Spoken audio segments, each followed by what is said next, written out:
बुनियादी ढांचे में आपके बच्चों को प्राइमरी विद्यालय तक सीमित किया जा रहा है और प्राइमरी विद्यालय का परिदृश्य ऐसा बनाया जा रहा है कि खिचड़ी दलिया रहा है, वहाँ पढ़ाई का माहौल नहीं बन रहा है। पहले के परिदृश्य में प्राइमरी का पढ़ा बच्चा हर नौकरी हर कंपटीशन में भाग लेकर वो सफल होता था, बड़े बड़े पदों पर जाता था। लेकिन आज प्राइमरी स्तर का ढांचा जो है वो पूरी तरह से खोखला किया जा रहा है। वहाँ पढ़ाई नहीं, आपको बच्चों से पढ़ाई नहीं करवाई जाती। विद्यालय के लोगों का इतना काम दे दिया जाता है कि उस काम से वो शिक्षक चाह कर भी नहीं पढ़ा पाता है और खेल कूद बस खिचड़ी दलिया में आपके भविष्य को, आपके बच्चे के भविष्य को रौंदा जा रहा है। साथियों याद रखिए, जब प्राइमरी में बच्चों को आप पढ़ाओगे तो किसी भी कंपटीशन में वो फाइट नहीं कर पाएगा इस बुनियादी खोखले ढांचे के अनुसार, और जब फाइट नहीं करेगा तो आपका बच्चा कैसे पहुंचेगा जाकर के अच्छे पदों पर। साथियों याद रखने की जरूरत है, उधर शिक्षा का बुनियादी ढांचा खोखला गया है, अर्थात आप पढ़ाना भी चाहो तो शिक्षा को इतना महंगा किया जा रहा है कि आप चाह करके भी नहीं पढ़ा पा रहे हो। विश्व का पहला ऐसा भारत देश है जो शिक्षा पे टैक्स लगा रहा है, जिसके बलबूते आप आगे बढ़ना चाह रहे हो।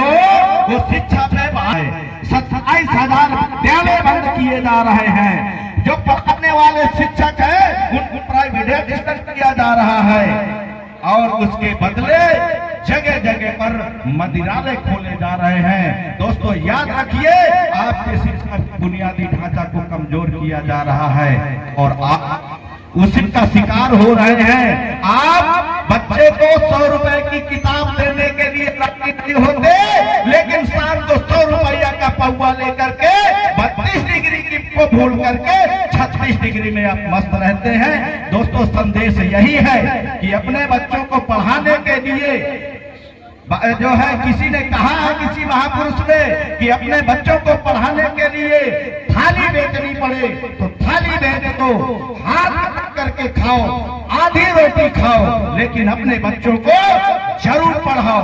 उसका सबसे बड़ा कारण यही है कि शिक्षा ही विकास का पहला कदम है।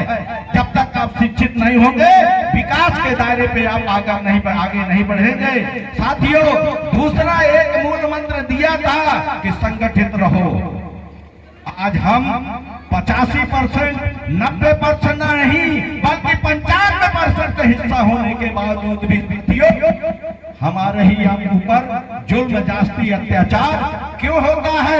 समझ रहे हो, हम 95% होने के बावजूद भी हमारे साथ जुल्म जास्ती अत्याचार हो रहा है। इसलिए क्योंकि हम हुक्मरान नहीं हैं, इसलिए क्योंकि हम सत्ता पर नहीं हैं, इसलिए कि हम एक नहीं है, जुट नहीं है। दिखा इस बार की ताकत कि नहीं, ये 95% हिस्सा जो यहाँ का मूल निवासी है वो किसी के भूख का मोहताज नहीं है, वो किसी के 5 किलो गल्ले का मोहताज नहीं है, वो किसी के साड़ी का मोहताज नहीं है, वो किसी के 500 रुपए का मोहताज नहीं है।